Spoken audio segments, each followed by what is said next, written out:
आशा करती हूँ आप सब स्वस्थ तंदुरुस्त मजे में हो।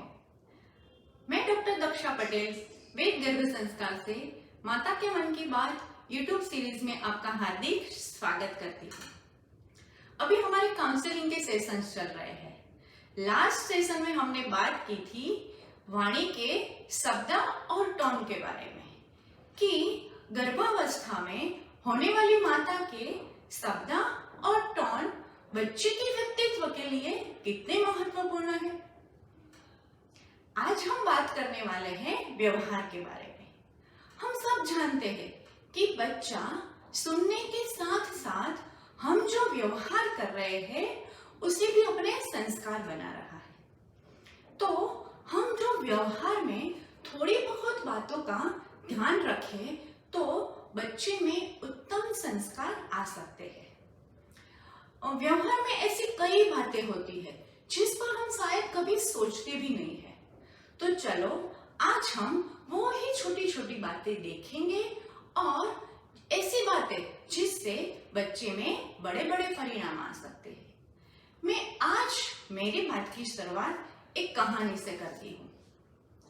हमारे अहमदाबाद जैसा ही एक बड़ा शहर था, उसमें एक बड़ी सी कंपनी थी, उसमें बहुत सारे एम्प्लॉइज काम कर रहे थे। उसमें एक नानू भाई नाम के व्यक्ति एज ए गेट कीपर काम कर रहे थे। उसकी एज लगभग 55 साल के आसपास थी और वो भी बहुत सालों से इस कंपनी में काम कर रहे थे। सुबह में 8 साढ़े 8 बजे आ जाते थे, गेट के पास दरवाजे के पास खड़े हो जाते थे, आते जाते लोगों को देखते थे, वेलकम करते थे, जिसको मदद चाहिए थी उसको हेल्प करते थे। अब उस कंपनी में एक दिन एक नए बड़े साहब आए।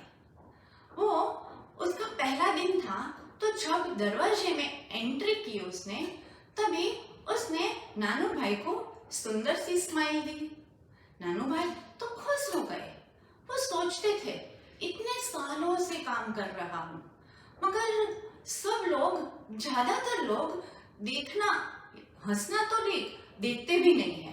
वो लोग अपने ही विचारों में, अपनी मस्ती में आते हैं, चले जाते हैं।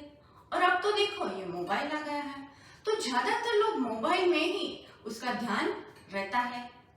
अब दूसरे दिन वो साहब फिर से आए और उस दिन साहब ने सुंदर स्माइल के साथ उसने एक अपना हैंड भी वेव किया। नानू भाई को और अच्छा लगा। फिर तीसरे दिन साहब आते ही स्माइल के साथ हाथ वेव करते हुए पूछा, नानू भाई कैसे हो? नानू भाई तो बहुत खुश हो गए। उसे एक अलग सम्मान की फीलिंग्स आ रही थी उसमें से। बस अब तो ये रोज का हो गया, साहब का और नानू भाई का। रोज साहब आते वक्त सुबह में कैसे हो नानू भाई करके आते थे और जाते वक्त चलो नानू भाई चलता हूँ ऐसे करके चले जाते थे। बस एक दिन हुआ क्या कि शाम को 6:45-7 बजने आए थे। मानो सब लोग चले गए थे, ऑफिस भी जैसे खाली हो गई थी। फिर नानू भाई ने सोचा आज मुझे साहब नहीं दिखाई दे, चले गए होंगे शायद। फिर सोचा नहीं, मुझे कहे बिना, मुझे मिले बिना तो कभी जाते ही नहीं है। फिर थोड़ी देर सोचने के बाद उसे लगा चलो ना मैं साहब की केबिन में देख के आता हूँ। वो साहब की केबिन 2nd फ्लोर पर थी। वो साहब की केबिन में गए, उसने दरवाजा खोल के अंदर गए तो क्या देखा उसने कि साहब तो फर्श पर, जमीन पर बेहोश पड़े थे। तुरंत नानू भाई ने एम्बुलेंस को फोन किया। एम्बुलेंस आ गई और साहब को समय से हॉस्पिटल पहुंचा दिया गया। फिर 3-4 दिन के बाद जब साहब स्वस्थ हुए तो डॉक्टर्स ने बताया कि सर ईश्वर की कृपा से अच्छा हुआ आप टाइम पर हॉस्पिटल आ गए और आपकी ट्रीटमेंट भी समय से शुरू हो गई, अदरवाइज कुछ भी हो सकता था। तो देखा ना आपने, थोड़े से सम्मान के बदले में इस साहब को पूरी जिंदगी मिल गई।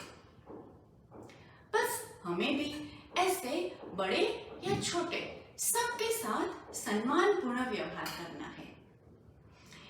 हम जानते हैं कि हम जैसा देंगे वो ही घूम फिर कर हमारे पास ज्यादा होकर आएगा। और सबसे महत्वपूर्ण बात कि जो हम चाहते हैं कि बड़े होने के बाद हमारे बच्चे हमारा रिस्पेक्ट करें या हमें सम्मान दे, तो हमें भी ये व्यवहार अपनाना पड़ेगा, क्योंकि बच्चा ये देखकर तो सीख रहा है और उसका सबकॉन्शियस माइंड भी उसी तरह प्रोग्रामिंग भी करता है। अब ऐसे ही दूसरी एक बात, दूसरों की मदद करना। जितना हो सके छोटी या बड़ी दूसरों की मदद करनी चाहिए। अब ये मदद की शुरुआत हम हमारे आसपास के लोग या हमारे साथ जुड़े हुए लोगों से कर सकते हैं, जैसे हमारे फैमिली मेंबर्स हो गए, हमारे आस पड़ोस के लोग हो गए, वर्क प्लेस पर हमारे कलीग्स हो गए, हमारे घर पर साफ सफाई के लिए आ रहे काम वाले के साथ हो गए, या हमारे घर पर आ रहे कुक वाले, उसके साथ भी हो सकती है। अब ये मदद कर सकते हैं कैसे? तो हमारे बड़े बुजुर्ग है या हम घर में बड़े हैं, उसको कभी चश्मा ढूंढने में हेल्प कर दी, कभी उसको मेडिसिन की याद दिला दी, तो कभी उसको मेडिसिन याद करके दे दी, या कभी उसको खाना प्यार से सर्व कर दिया। हमारी वर्क प्लेस पर हमने कलीग की मदद कर दी कुछ नई नई बातें सीखने में। फिर जो घर पर साफ सफाई वाले काम वाले आते हैं, उसको कभी हमने डस्टिंग में हेल्प कर दी। जो कुक आ रहे हैं उसको सब्जी काटने में हेल्प कर दी।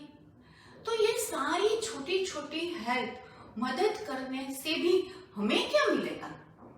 तो सबसे पहली बात, हमें उससे प्यारा सा सुकून मिलता है, एक अलग टाइप का सेटिस्फेक्शन मिलता है, जो गर्भावस्था में मानसिक स्वास्थ्य के लिए बहुत जरूरी है।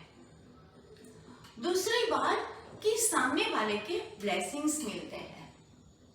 आपने सुना होगा कि जहाँ दवा काम नहीं करती वहाँ दुआएं काम करती है। तो ये सारे लोगों की दुआओं से माता और बच्चे की रक्षा होती है। तीसरी बात कि बच्चा भी ये देखकर सीख रहा है कि जितना हो सके दूसरों की मदद करनी चाहिए। तो चलो आज हम अपने आप से एक वादा करें या एक नियम बना लें कि डेली कम से कम 2 मदद तो करनी ही है।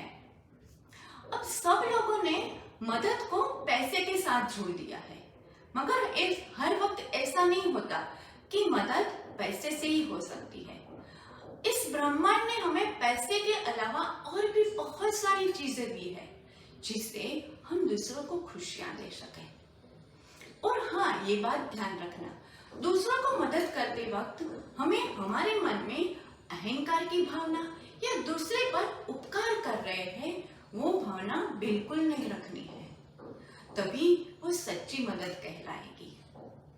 Simply it is called acts of kindness, जिससे हमारी हैप्पीनेस बूस्ट होती है और दूसरों के लिए अच्छा करने से अच्छे वाले हार्मोन्स रिलीज होते हैं, खास करके ऑक्सीटोसिन, जो प्रेम और करुणा के साथ जुड़ा हुआ है।